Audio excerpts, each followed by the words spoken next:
The Task Force on Resettlement of Internally Displaced Persons has commenced on-the-spot assessment and interactive sessions with victims of attacks affected across 121 communities of Mangu, Riyom, Bokos and Barkin-Ladi local government areas of Plateau State. Terms of reference of the task force is to identify communities displaced within the affected local government areas, to relocate the internally displaced persons and obtain their statistics, as well as ascertain if the displaced communities were occupied forcefully, with a view to making them secure the returnees with necessary requirements that will help them in resettling and ensure that security measures are put in place in these communities.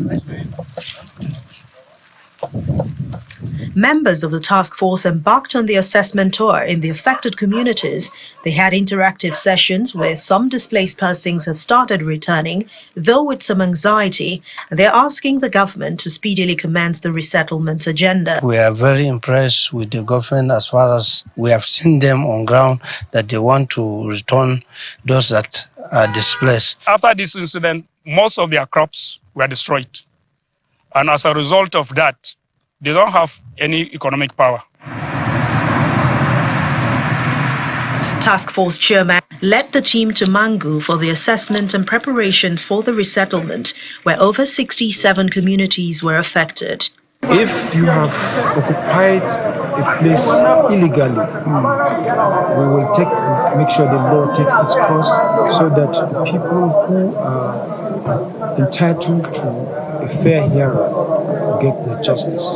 Another team, led by the Vice Chairman, retired Brigadier General John Surah, visited Bokos, where 53 communities were assessed. So the things we are also assessing is not only looking at the households and their return, we're also looking at the security situation around them. Transition Committee Chairman of Bokos local government area, Monday Kasa, expresses confidence that the displaced persons will soon be resettled, as government is set to ensure safety of lives and property in the locality. We have the vigilante, we have professional hunters, we have forest guards. All these people will come together so that we will deploy them to these communities, and they will now give protection to the communities.